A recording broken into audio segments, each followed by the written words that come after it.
Dès la naissance du tourisme, le Canigou occupe une place de choix dans les itinéraires internationaux, donnant de nouvelles perspectives de développement pour notre territoire. Durant la Belle Époque, de 1879 à 1914, la classe aisée européenne se retrouve au pied du Canigou avec des intentions touristiques ou scientifiques. D'innombrables traces témoignent encore de cette époque faste. L'architecture Art Nouveau, les affiches de la Compagnie des chemins de fer du Midi ou les œuvres littéraires et musicales consacrées à cette montagne. Serres del Canigou, altures tan hermoses, dulce estatge de pau, damunt de les pinuses en un realme blau. En plus des bienfaits des eaux thermales, le Canigou devient un territoire d'alpinisme à conquérir. Ce sont les débuts du pyrénéisme avec l'ascension des arêtes du Casemi en 1908. Durant cette période, les fondations de l'actuel tourisme de montagne sont posées avec des itinéraires de randonnée, la piste de Balach et le refuge des Cortalettes, inauguré en 1899. La dynamique touristique est lancée.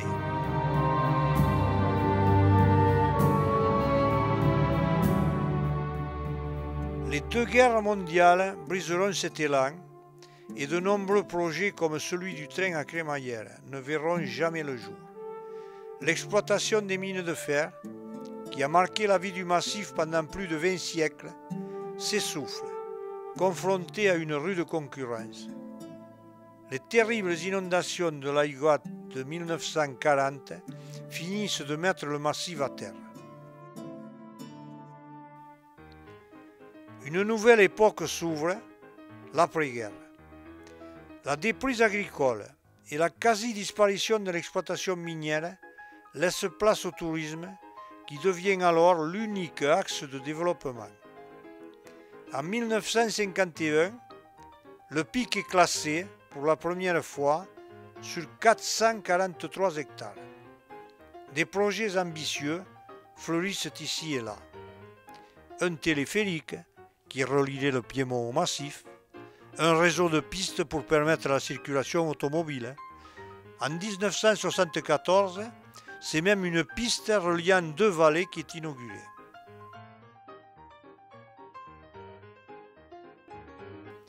À Place de Moyo, Corsavy ou encore Mentet, il est envisagé d'ouvrir des pistes de ski. Un projet qui avortera, mais qui donnera naissance au syndicat touristique du Canigou en 1966. Durant les années 70, les espaces concernés font l'objet d'un suivi afin de réfléchir à leur devenir. Grâce à une convention de l'UNESCO qui met en avant une politique des grands sites, des outils de protection se mettent progressivement en place pour préserver le massif du Canigou durant les années 80. Le massif catalan voit alors son classement s'étendre sur près de 8000 hectares. Les réserves naturelles de Pille et Mentet sont créées en 1984, celle de Place de Moyo-La Preste en 1986. Ce sont les premiers signes de ce que sera ultérieurement le tourisme durable, et c'est à ce moment que le syndicat touristique du Canigou devient le SIPARC, syndicat pour un aménagement rationnel du Canigou, avec pour objectif une gestion et un développement du massif dans sa globalité et non de manière sectorisée ou thématisée. Une première opération Grand Site est ainsi lancée pour trouver des solutions et éviter un impact trop néfaste sur l'environnement dû au flux de visiteurs de plus en plus important.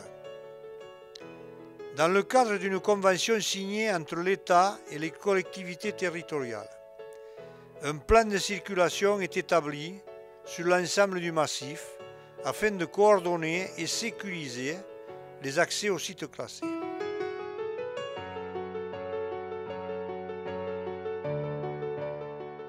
Le plat Guillem, endommagé par la piste intervallée, fera l'objet d'une revégétalisation.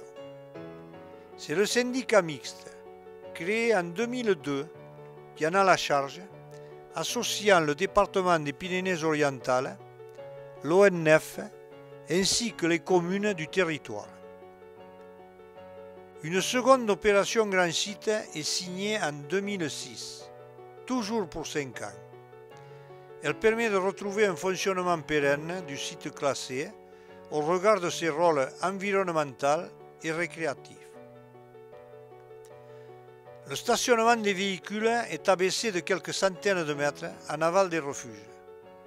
Parallèlement, 500 km de sentiers, les tours et rondes du Canigou, sont aménagés.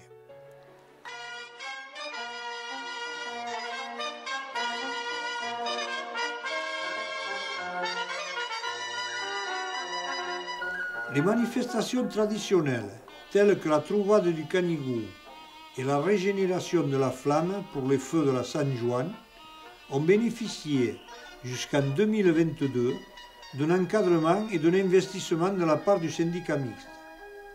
Ces patrimoines immatériels, comme les fêtes de l'ours du Haut-Vallespir, sont candidates à l'UNESCO et seront inscrites au patrimoine mondial immatériel en 2023.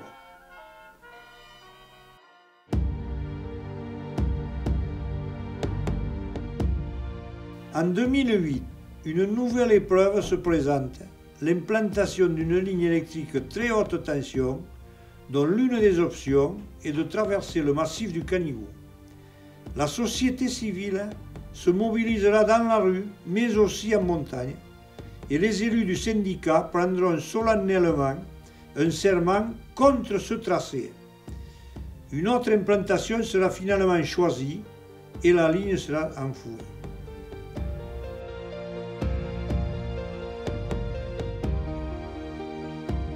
Tous ces efforts, essentiellement centrés sur la partie sommitale, mèneront le syndicat mixte Canigou Grand Site vers l'obtention du label Grand Site de France en juillet 2012.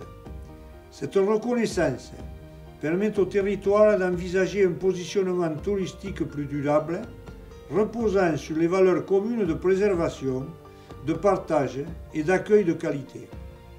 Il s'agissait alors de faire du massif du Canigou une destination écotouristique fondée sur le tourisme de nature, le patrimoine culturel et proposant une nouvelle offre entre le sable de la côte et l'industrie de la neige.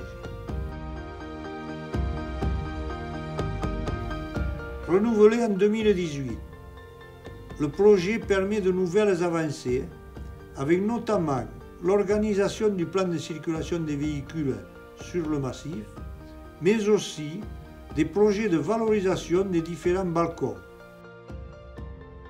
La colonie minière de la Pinouse, au lieu du patrimoine et de la mémoire du territoire, a également fait l'objet d'une réhabilitation complète et a été inaugurée en 2023.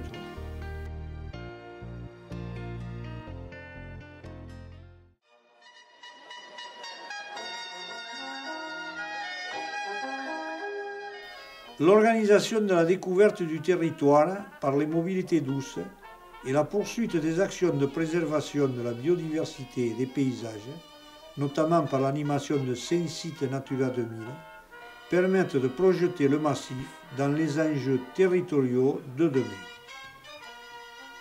Le syndicat mixte met tout en œuvre pour conserver ce label Grand Site de France, obtenu pour une période de 6 ans renouvelable.